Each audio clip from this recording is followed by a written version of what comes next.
Welcome to Unsilent with your hosts Dave and Brian. This is not another current events podcast. We are digging deeper, diagnosing, and discussing what's really going on today, how we got here, and providing observations for future generations.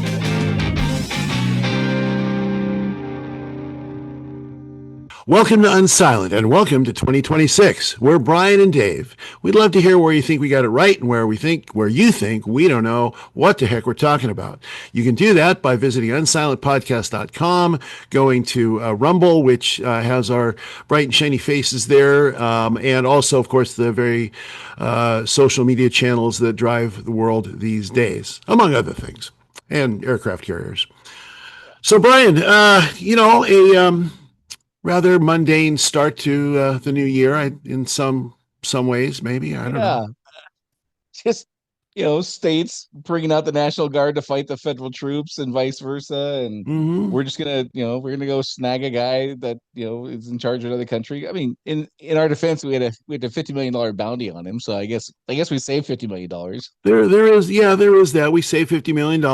And of course, and the follow-up that I'm sure, get into shortly, have Denmark and Greenland rather concerned as other places are. So, well, what's funny about that is I didn't know how serious to take that Greenland thing, but I'm beginning to think it's more of a thing than I thought it was. I got to tell you, at first I'm like, it's Trump being Trump. And, but that one to me, but now the things and, serious people, I mean, sometimes you can say that, the president is obviously a very serious person. He just, and basically invaded another country. But on the flip side, a lot of the stuff he says, I don't, I don't take seriously, some of the stuff at least. But now this whole Greenland thing, that one is a significant concern. We will see. Well, you know this stuff better than I do, so start wherever you want. I guess we'll start chronologically. We can start with the Maduro. We should probably start with Venezuela and Maduro, and I guess there's a couple different ways you can slice it. There's three different major ways that I think about this. One of them that we'll just get out of the way because it's simple, and that is brilliant operation from a U.S. military perspective. I mean, just brilliant. Yeah. We didn't lose anybody, at least that we know of. And I don't think we did.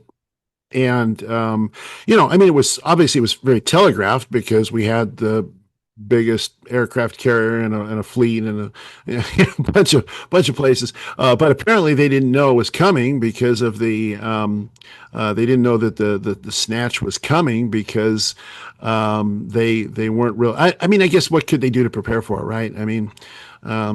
But everything I've read about the military, and I kind of geek out on that military stuff. Everything I've read about that says it was brilliant, and so that's got to give some other lots of other people in the world cause to be concerned. So there's that. Now, of course, the real thing for anybody that hasn't heard about it, which is, I think, nobody at this point, is a snatch and grab using sophisticated Delta Force operators from the U.S. Army, as I understand, were the primary folks in charge of that. They ran a bunch of helicopters, very, very close to the deck, as they call it, to get in there, and they took out any air defenses instantly. They used, apparently, the Trump was kind of coy on this. They used some advanced technology. Maybe it was cyber technology. Maybe it was EMP, something to knock out the electricity grid, or at least the delivery of electricity for the period of time for this operation.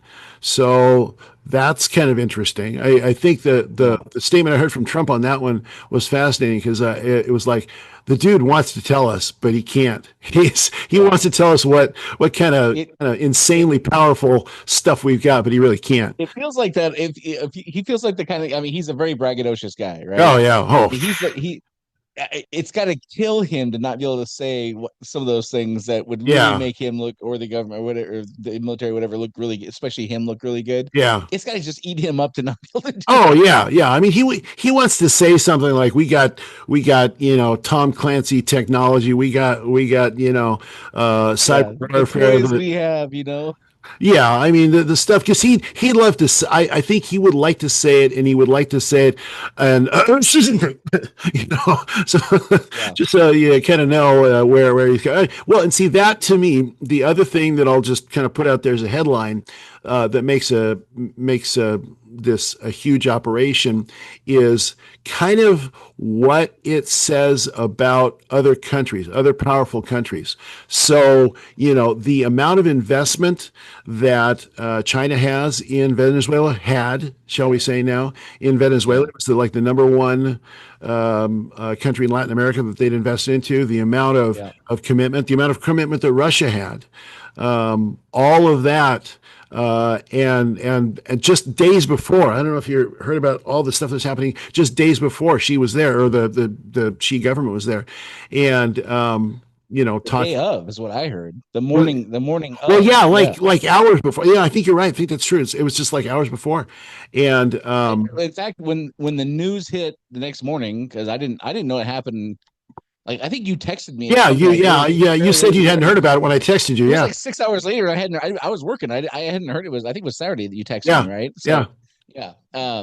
Anyhow, the Chinese delegation was still there when I found out many hours after the fact. Craziness. Well, I mean Yeah. that does put not to get too deep in the analysis phase. Yeah, that does put some serious, questions, I'm sure, in Xi's mind. No, I mean, we're not going to kidnap Xi. That's not going to happen. We're No. not going to take him out, No. obviously.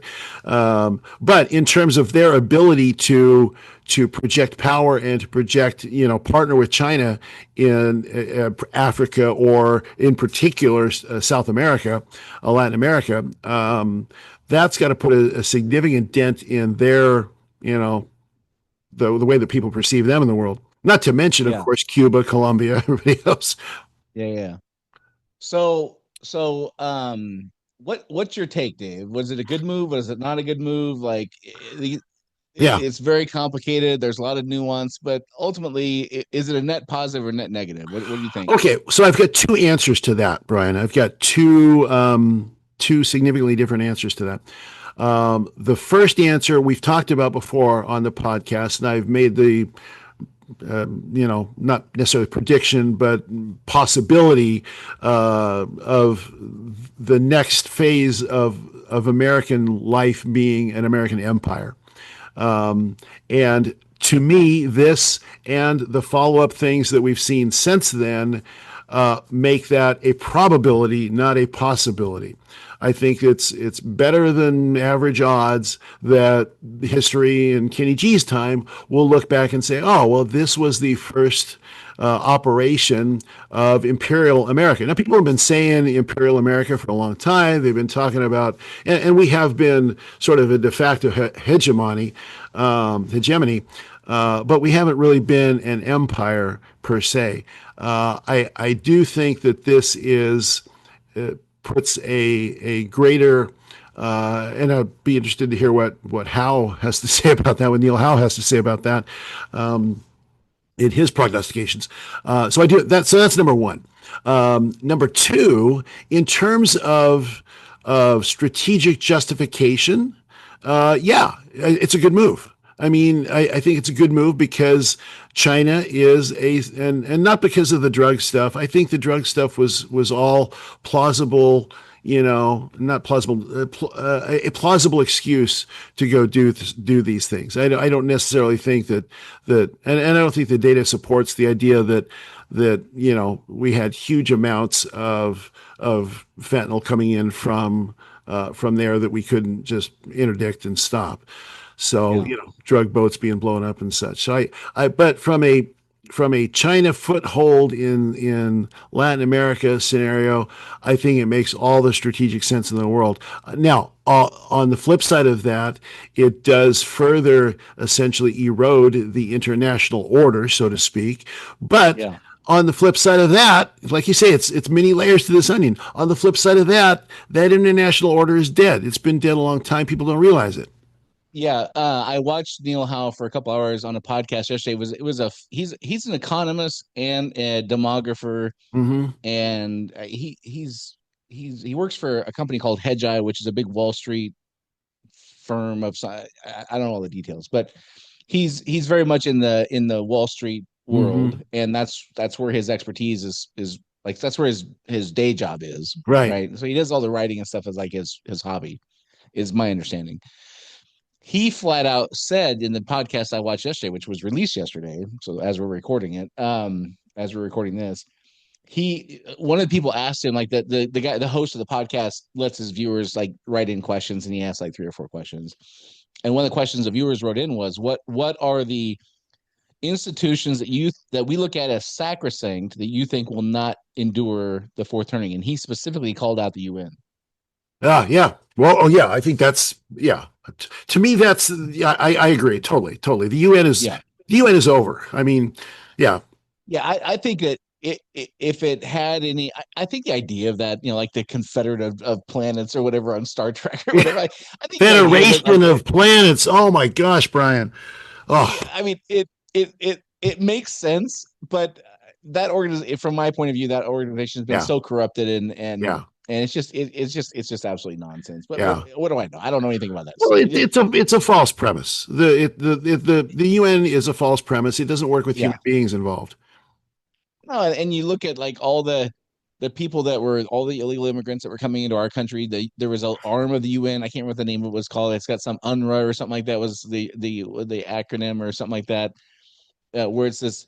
They basically, like, the UN was taking money from us to give to organizations to bring in people from all over the world, good and bad. Like, no, it just like they paid for them to have food and stuff along the way in the Darien Gap and all this. It's I don't know, whatever. Um, I on the I think it makes sense. What you're saying makes sense as far as like you got to break loose of China's foothold because, Yeah. like it or not, I don't know that China's. I don't know they're like trying to end us, but they certainly want to No. be dominant. There's Oh, no yeah. there's no question Yeah. about that. Yeah. No, I And I agree think with our that. passivity in our neck of the woods is really not probably very smart. I think Right. that you every neighborhood has to have somebody to keep the bullies at bay. And Yep. right or wrong, that kind of seems to be our role. And I don't think we do it very well sometimes. In fact, Yeah. I'd argue we Not probably do not. it wrong more than we do it Yeah. right.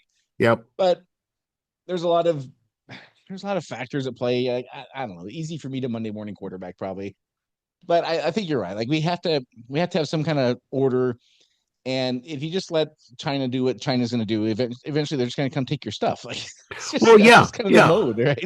Well, and they are, and if you, I think the big part of that is in the window that we're in right now. China is a significant threat because of how dependent we are on them. So I think give it, you have to put. And again, I'm just a marketing guy. What do I know about foreign relations? But I read a lot, so that's what I know about foreign relations.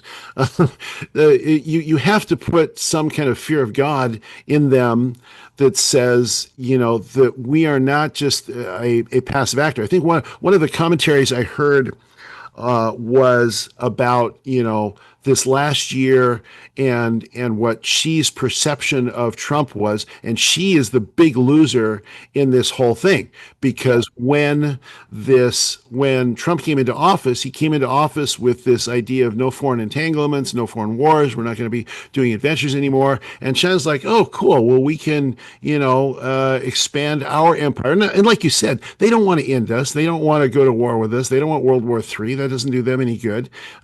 She is not some kind of crazed, dictator like Hitler or Stalin that wants to yeah, take over the world. But they do want things that are objectively against our best interest.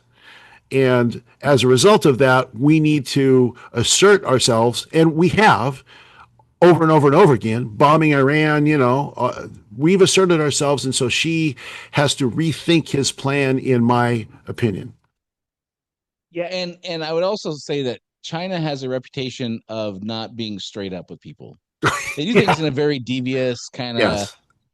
sleight of hand Right. kind of way, and it Totally. totally fits that you would just kind of worm your way into Venezuela, and they're Hmm. buying farmland next to our bases, which is stupid on us to let them do that kind of stuff, Right. and they steal our Exactly. technology. Like it's just all this kind of sleight of hand kind of, you can't really put your finger on it, but it's just dirty, Yep. and so like you can't have if you don't have to have those people's neighbors, you don't need to, right? Right. Exactly. Exactly. I a couple things that the like you start off talking about how like clean the military strike was, and I Yeah. totally agree. And again, I don't want to get tinfoil hatty or conspiracy guy or glasses half empty or any of that stuff, but it almost feels too neat.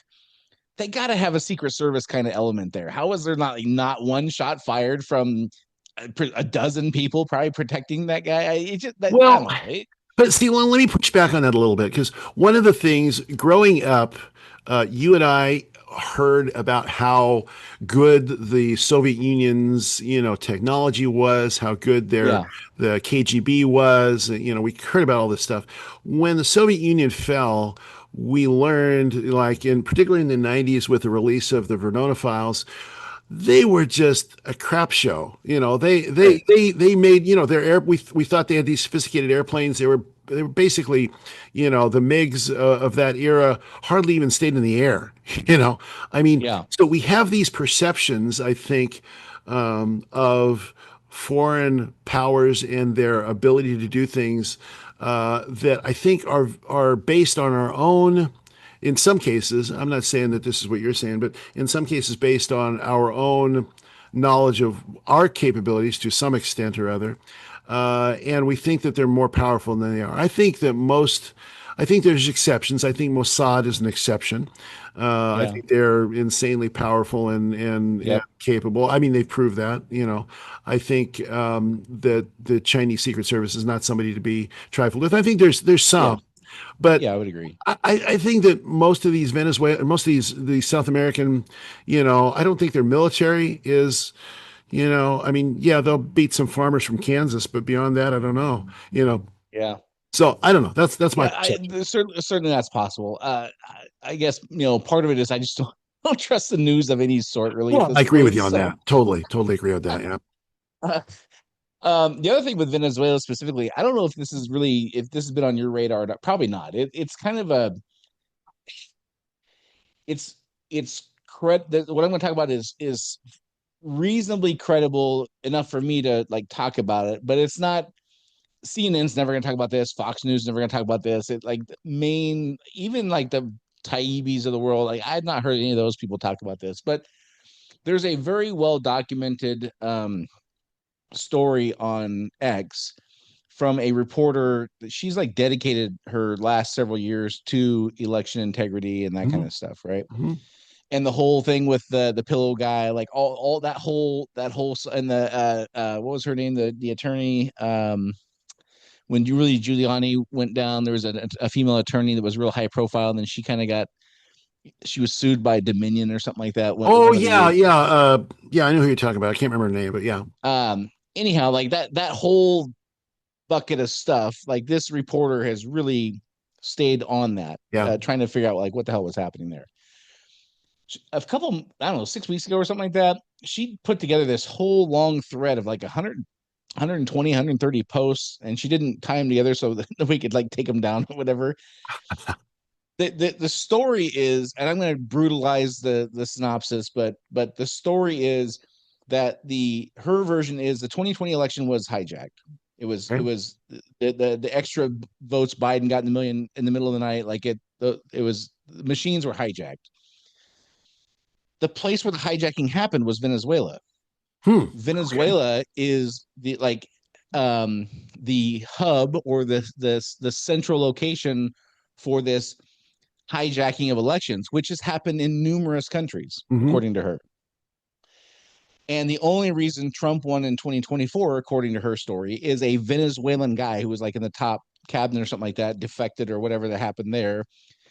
Trump meets Elon Musk at Mar-a-Lago and they show him like and Susie Wiles is there and like they're looking at this stuff and like, hey, this is how it happened. They trace it back to some kind of server in Serbia, which was taken out the day before the election in 2024. Like they Okay. got the power out to the Serbian data center or whatever that Right. was remotely doing this stuff, and then Trump wins. Now, Elon Musk is involved, like there, and she names the people involved, right? So it's not like it's the one person she doesn't name because he might get executed by Venezuela or whatever, the Yeah. cartel or whatever. But like I said, it's not a hot headline kind of story, Hmm. but nobody's really fighting it either. Nobody's really pushing back on saying, "Oh, that's a bunch of nonsense." It's just kind of living under the surface out there. So And so, because what the is election it? integrity thing is such a big deal with Trump, I wonder if that is not an element of that, in addition to all the stuff Maduro was doing, where he had the $50 million warrant and all that kind of stuff. So the to kind of summarize that. So the idea is that because this was the digital hub. So in her, is she saying that this was the digital hub of the election hijacking, or Yeah, because the again, I'm gonna get the details wrong, but the company that owned whatever it was, Dominion Voting well, Machines Dominion or some other, software? Yeah, yeah. it was sold to a Venezuelan company. Oh, I see. Okay, I got you. But they didn't do the dirty work there. They did the dirty work in Serbia. They just controlled it from Venezuela. But the Gotcha. elections that were affected were not just US elections. They were in Europe and they were in Asia and they Sure, were in sure. South America and all over the place. Interesting. And so I wonder if there isn't some, again, how much of her story is true? I don't know. Who knows this stuff?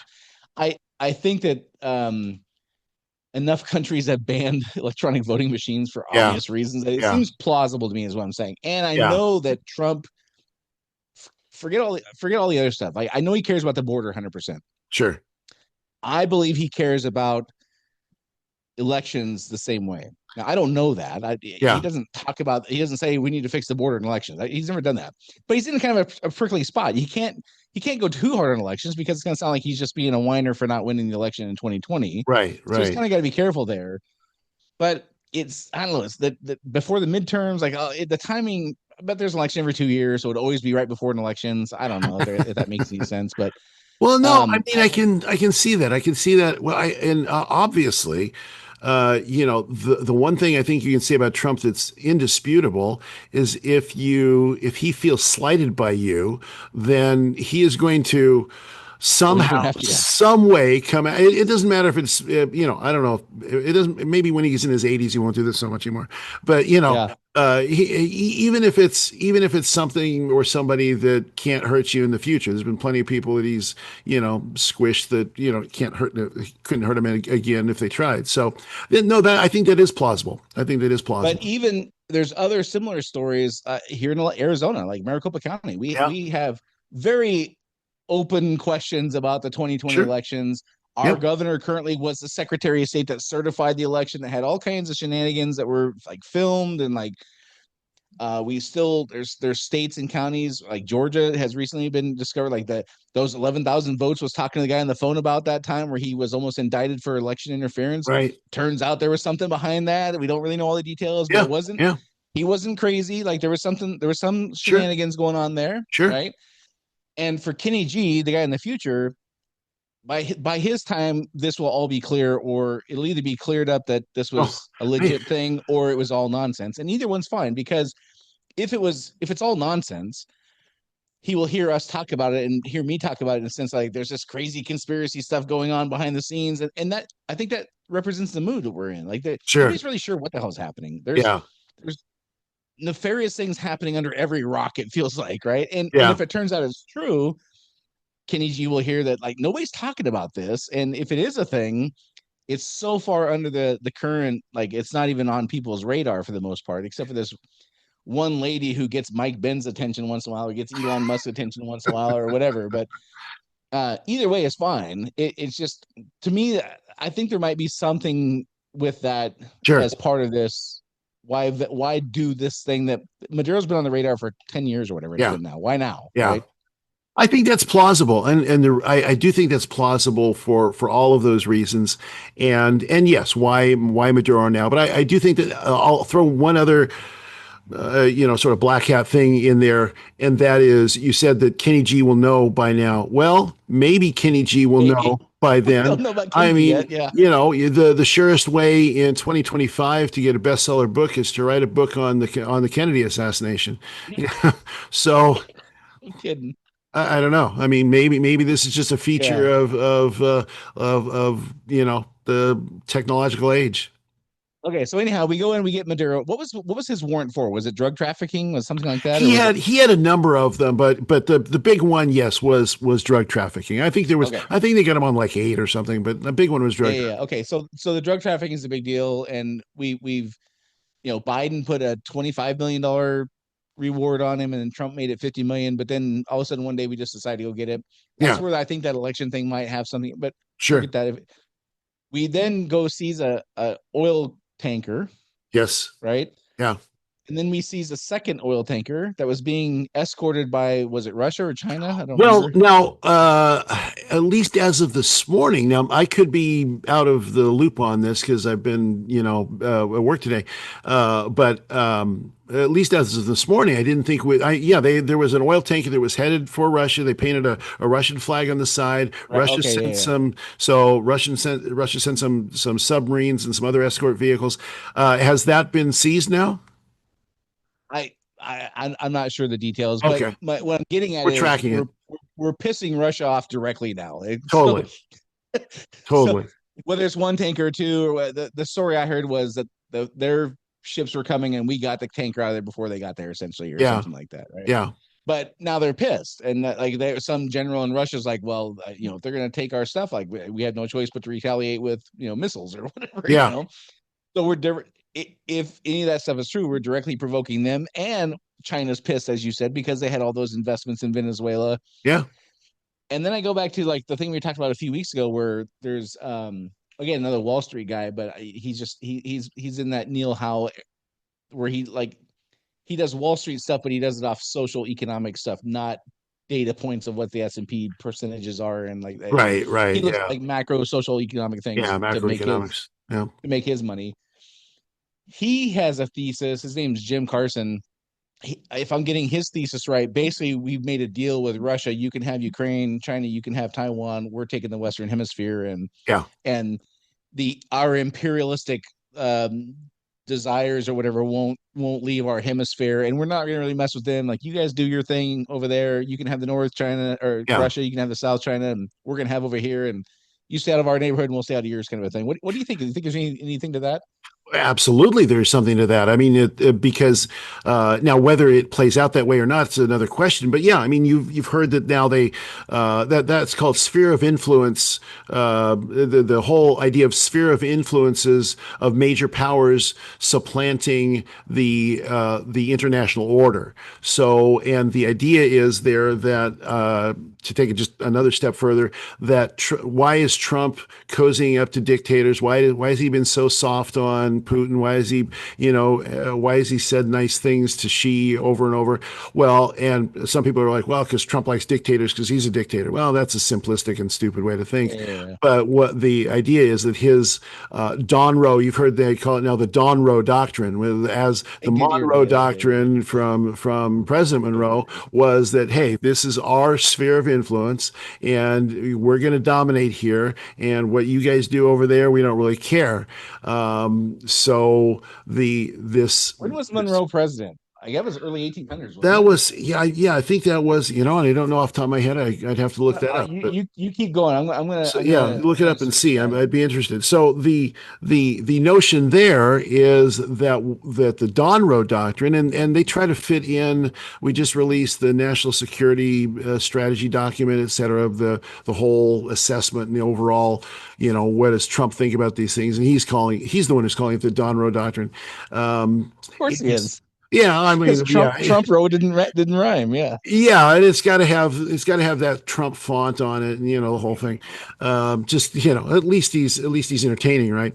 So the reason I asked you when the Monroe Doctrine, it was 1823. The reason I asked about that, I thought it was earlier than that. I thought it was like Yeah, 1810, but okay, so it's 1823. But I chuckle about the Monroe Doctrine, where we say we own the Western Hemisphere is yeah, our playground.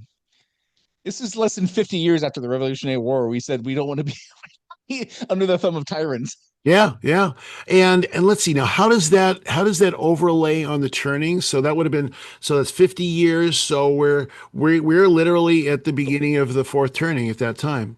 Well, the fourth Wouldn't that turning, be? the climax was Oh, wait a the minute. Civil War in 1860. So it 1860. would have So been like our version of like the 1960s. yeah, Okay, the spiritual awakening, yeah, probably, yeah. right? Okay, okay, yeah. But Thank you. I find it humorous that as Americans we're like, we don't want to be under anybody's thumb, but as soon as we get any kind of power, like, well, we're going to dominate that country, of course. Yeah, well, there's where marketing and product capabilities don't always line up.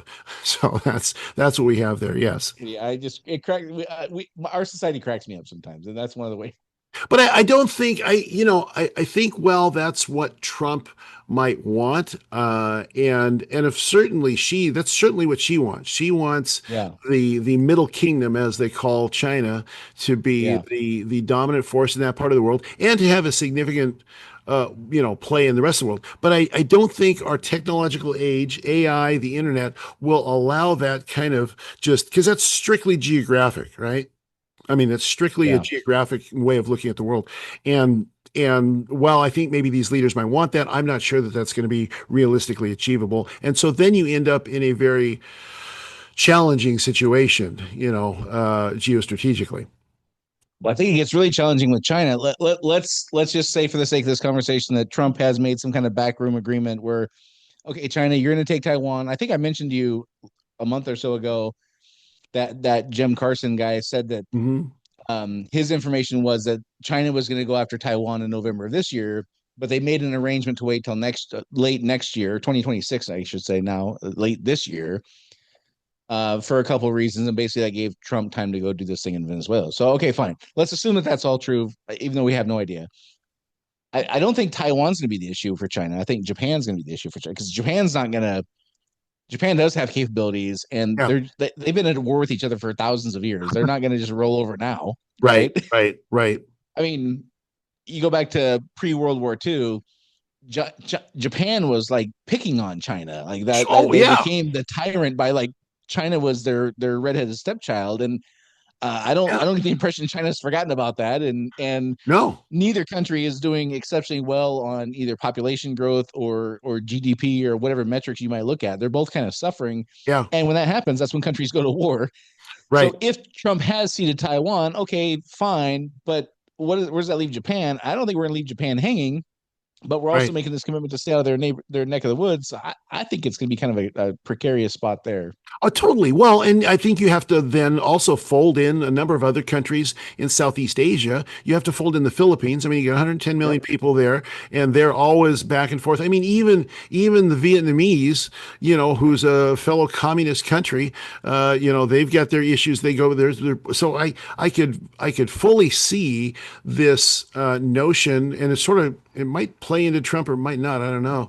I think about that a little bit more, but I could fully see this notion of a Southeast Asian confederacy with, Yep. the Philippines, with Japan, with you just fold in a bunch of countries that feel put upon by their big brother neighbor China, Yeah. and now you've got a regional war. Thailand might fit in that cohort with the Philippines and all that. Yeah. Yeah, and then how do we get brought into that? How are we involved in that? Because we will be. I mean, we will inevitably be, because of, especially if it's in the short term, because our economic interests force that. So Yeah. yeah, I think, and this It's is going to why I be. think the whole Don Road doctrine is overly simplistic and just not a realistic perception of the world, which then folds right into the mother of all things we talk about here, the fourth turning, and Yeah. the crisis that nobody can really control or predict. Well, it feels to me like all these things, they're always just predicated on too many things happening exactly how we want them to for it to work. Exactly, and they never do. They never They works never out that do. way. The other thing I'll say about the Maduro and the Venezuela thing, that the part I find the most probably interesting for Kenny G is there is a number of clips now going, or video clips now, of 2018, 2019, somewhere in there. There's Chuck Schumer. There's um I think AOC, there's a lot of these high power Democrats criticizing Trump for being Putin's puppet for not taking Maduro out in 2019 or Yeah. 2018 or Yeah. whatever. And then you fast forward to today, and now he's a dictator for going and getting the guy. Like it again, one of those arguments is probably closer to right or fair than the other. But the humorous part to me is it doesn't matter what the guy does. No. 51% of the people are going to hate him and they're going to criticize it. No, they literally Yeah. within 6 years criticize him for not doing the thing and then also criticizing him for doing the thing. Yeah. So the things he does have really no effect on whether or not he's going to get criticized or whether people love him or hate him.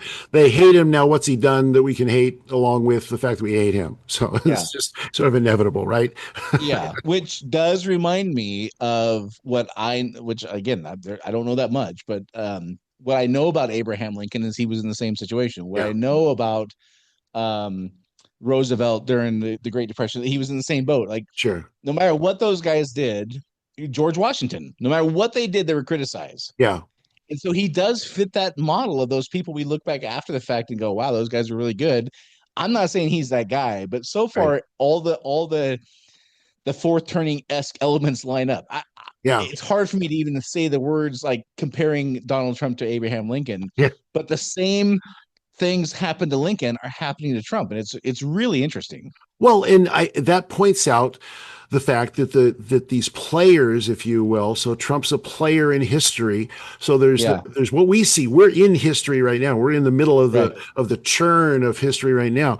But these players in history are almost inevitable. There's they're get into mysticism or something, predestined, but not even that. It's just that this is what history demands. And so history demands a person that is going to do these things, and who's available. We'll pull this one off the shelf and stick him in there because he fits most of the criteria of what history requires. And so, it's just like I've said before that, that Roosevelt was a great wartime president.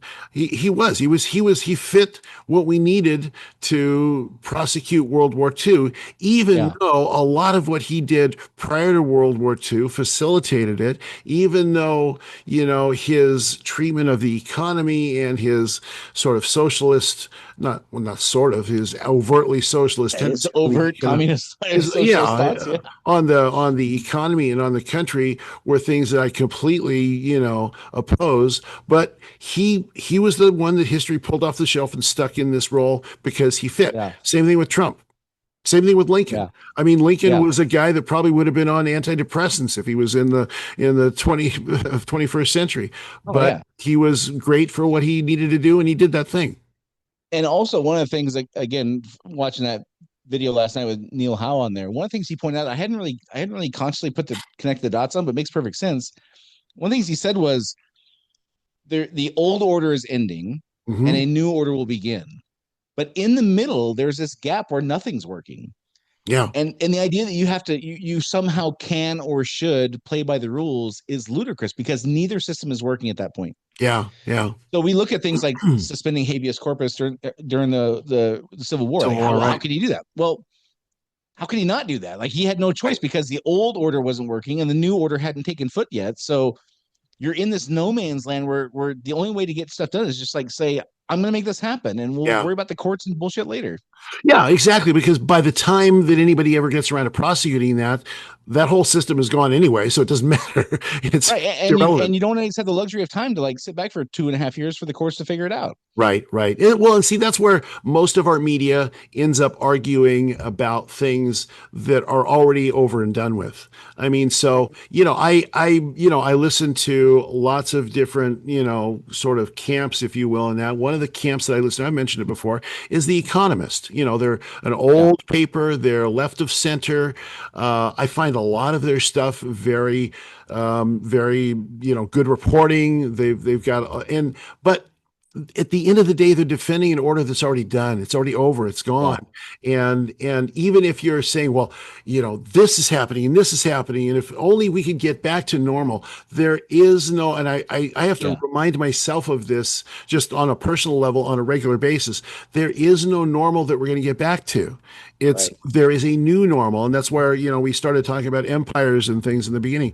We have to get used to the idea that Trump is not like an anomaly, and that we're going to go back to Democrats and Republicans fighting about 2% versus 5%. Right. That's all gone. It's history. Yeah.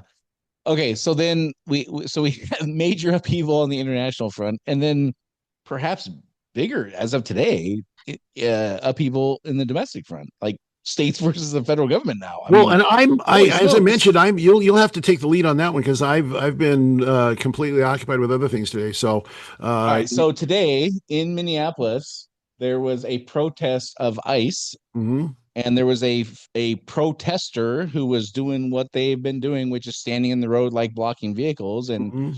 or I'm sorry, she was in a car and ICE agents were standing and she was blocking traffic somehow with their car, and they came over and basically told her like, get out of the car, we're arresting you. She puts the SUV in drive, and on the video, like she clearly starts going towards an ICE agent and he Hmm. shoots her and kills her. Oh, wow. And so now I the had not heard governor, about Tim that yet. Walz, who has all this Somali fraud stuff going on, this whole thing, he basically gets out there and says, I'm deploying the Minnesota National Guard and the feds better stay out of here. And like, like, so lines in the sand are being drawn between the state and their National Guard and federal troops in ICE and perhaps other agencies now. And like, that's brewing up to be a pretty gnarly Wow. situation Well, for, you are the first reporter to tell me this. I hadn't heard this all day long because I've been, like I said, doing other well, things. you definitely not had your phone out. No, This I haven't. all I've seen today is for the last 4 or 5 hours. Yeah. I've been completely consumed with other things today. So that So is they have a video insane. of the ICE agent shooting her. Like you can't see her. You don't like Yeah. see her get shot, but you see him shoot through the windshield. And Did she now it's die? like, oh yeah. Oh, geez. Um, Oh, geez. and so you got the left who's like, this is what we've been talking about. The ICE agents are out there gonna kill people. And Yeah. you got Yeah. the right who's like, we've been telling you, stop doing this dumb stuff. You're gonna get hurt. And like so, but the press conference that the governor had was like, we're executing executive, whatever here. We're deploying the National Guard, and like, they're basically ready to go to war with the federal government, a la, Fort Sumter, whatever. And one of the first thoughts that comes to me, Brian, because we just as we've been talking about the fourth turning, is about cutouts in history. I mean, Tim Walz is the guy in the country to do that. He is Yep. and why? Because he just announced over the weekend that he's not running for reelection. Yeah. Because he's got this, of course, he blames Trump for everything because that's what you do. Yeah. But he's got all that. So if it would have been Bob Ferguson, I don't know that Bob Ferguson, as much as I dislike him and everything he does, I don't know that he would have No. done that. I think he's too No. smart to, say, hey, we're going to war with the There's feds. only a handful. You're right. I could see Gavin Newsom doing it in California. I could Maybe. see Tim Walz. I could maybe see Hochul, but No, see, or I don't think that Hochul, I don't even think that Newsom would do it because it's such a finality. There's such a yeah. finality to saying we're calling out our armed soldiers, and if you bring Yeah. your armed soldiers in, we're going to shoot at you. That's He it. didn't go that far, but he didn't go as far as say like we're going to engage. That it wasn't bad. In his defense, he did say in the press conference to the citizens like don't give the feds a reason. They're looking for you to do something. Don't get now how much of that he's being Well, sincere about, how much is but show. that statement, I mean, that statement Yeah. historically is do something. I Right. mean, no, seriously, Well, that might and be, again, this for is all first context, impression for me, but that yeah, statement yeah, is shoot them. yeah. So here's the guy who just over the weekend announced he was not running for reelection after just a year ago running for vice president. All this fraud starts coming out. He's like, it's just too distracting. I'm gonna spend time with my family or whatever the patent line is for why you Yeah, don't run for yeah, reelection yeah. when you're getting ready to go to prison. So he's And got all this stuff hanging over his head. I agree with you. It's like why would you not just throw a Hail Mary? Like why yeah, would you not just like okay, you're taking me out. Well, I'm gonna take as many as I can. yeah. And he is, and how is it that that history aligns itself in such a way that it happens right now for with Tim Walz in. I mean, it's just like, here, we'll put this one here, we'll put this one here, we'll put this one here. I have a first blush answer that's probably not correct, but my gut is what the fourth turning seems to me is a series of consequences for corruption, Sure. um, giving up your what do they call it, where you abrogate your duty or whatever that's called, whatever that phrase is. Yeah. Um, people who are not doing what they're supposed to do or doing things that are just flat out wrong, Sure. and you do that stuff until you can't.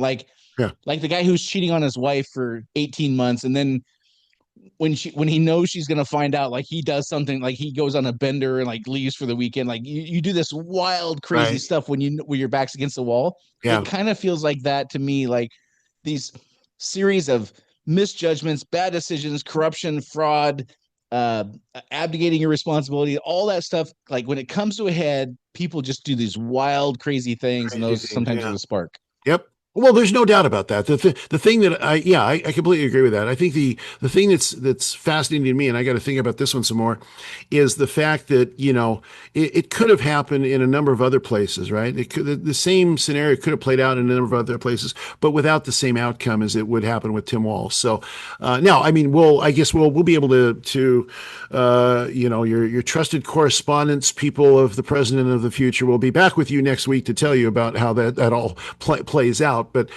so I guess we'll see how that plays out. But it does seem like a major fourth turning kind of event and a set of occurrences that are just staggering to hear about here on live Well, and recorded I mean, and podcast. we're I don't know what are we we're how many hours, I don't know, 6 hours after this happened. Like the Yeah. whole George Floyd thing is bound to happen. Like the riots are bound. Like the whole thing is bound to open See, up that's it. in the whole. Like this is not.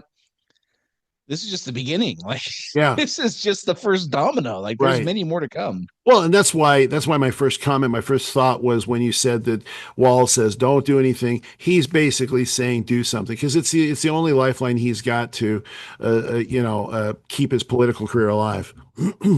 Yeah. Well, it I Wild. don't know which. It seems like it was South Carolina was the first one that in the civil. If I remember my history correctly, South Carolina was like the state that like the match was lit in some place in South Carolina, I and they think, like drew a line yeah, in the sand and like said they told the federal government to pound sand basically. yeah, It seems it might not have been them, but there was a state that started the one of the Confederate states that like they drew a line in the sand and the others like rallied with them. right.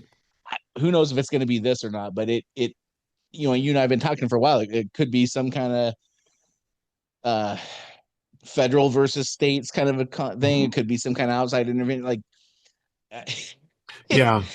it I don't know. I mean, it could be if it's not this. And and I've just been processing this for the last 10 minutes since you told me about it, so I don't know. My first impressions are not always right. But if it's not this, then this is a major a major brick in the wall of that event, whatever those events are. That if they're domestic events, now maybe China will take Taiwan and we'll forget about it tomorrow. Who knows? Uh, you know, it's the age that we live in. it it almost feels like it's gonna all one of the things that again Neil House said yesterday was he was kind of critiquing what I do, not in a negative way, but just like pointing out like, hey, here's a mistake we make is thinking it's going to be this one singular thing. But his point Yeah, was these things are all intertwined.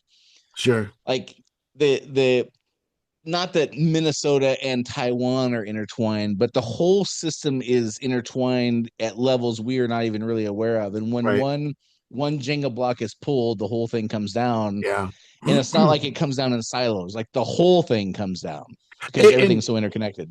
and I think there's a couple different levels of interconnection too. So you've got all the systemic things that are interconnected, that are you do this, we'll do this. Lawyers come out, people with guns come out, But then you've got the societal interconnections as well. So you've got the, all of the, so she looks at this. There's no doubt that she knows about this. There's no doubt that Putin knows about this. There's no doubt that the FSB is thinking, well, how can we use this how can we use this in Venezuela to manipulate things to our advantage? So Putin is doing that. The European leaders are doing that and looking at this and saying, well, so what does this mean if this is the time that Putin goes? I think you mentioned, well, who mentioned it? I can't remember who mentioned it, but somebody mentioned that all Russia has to do is walk 20 feet into Lithuania and build a little shack, and NATO is done. It's over because they're not going to do anything, and that's the end of the end of NATO. And that presents us with a very, very serious situation. And so this could be, so all these things are aligned, or not aligned, but they're all interconnected on so many different levels, like your Jenga block analogy. They're on so many different levels that I don't think there's any predicting where it ends up going. Well, and if you look at like the societal issues, I mean, race tensions have never been in my lifetime as high as they are now. Yeah, Where no, people you're are right. just like, you look at not you, but people feel free to look at a person of a different race and just say they're bad because they're white, or they're Because they're bad race, because yeah. they're this, or Yeah. whatever. Like, I've never experienced that. I mean, that stuff Right. has always been there, but it was always in the back room, and nobody did it. People Yep. are just like making TikTok videos about that stuff. Right.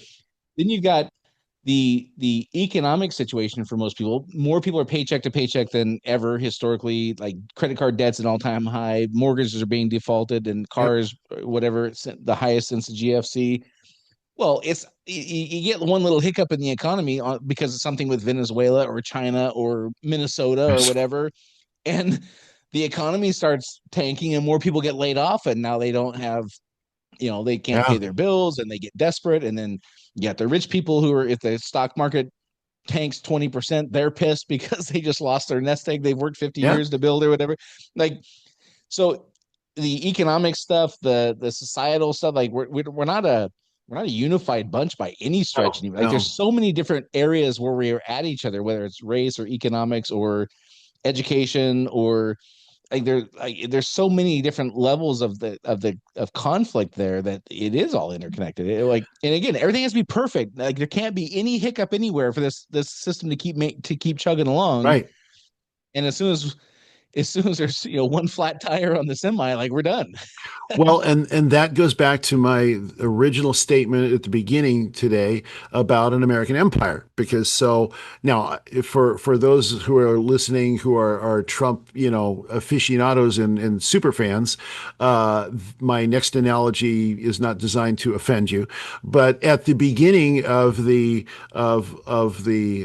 Star Wars empire, you had Palpatine say to the effect, something to this similar effect, like we are taking action. We are taking. I mean, so he had domestic action. We're going to abolish the Jedi because they try to do all this evil stuff. We had the separatists trying to take over the Republic, and so therefore I'm establishing the first galactic empire, and will be happy to hand over power when it's all done. So this, what are the trigger moments for systemic change? What are the trigger moments for the Roman Republic becoming the Roman Empire, or others throughout history? I mean, we're at the point in history, 250 years of a democratic republic is, the Roman Republic was not, it was not like our republic. Our republic's different in a lot of different ways. More equal, more fair than others have been. So we are a historical anomaly as it is at this stage in history. So we are ripe for an imperial change. Now, I don't think that imperial change, if that happens, will be overnight. I don't think it will be. There'll be an event that triggers it, but the actual execution of that could be decades. It could be, Yeah, how is that? Well, I think he said in the fourth turning is here. I think his prediction was we kind of come out of it in like 2033 or something like that, yeah, 2032, 2033. So right, our 1948 will be, or 1946, I guess, would be like around 2033. It's like when we come out of it, and like right, everybody's kumbaya again, and the new order is in place, and everybody's kind of unified, and things are rolling in. right. we're just at the beginning of this. Yeah. We're just coming into it, Wild. That's wild. Well, what else is happening that I don't know about, Brian? I'm just glancing here to see.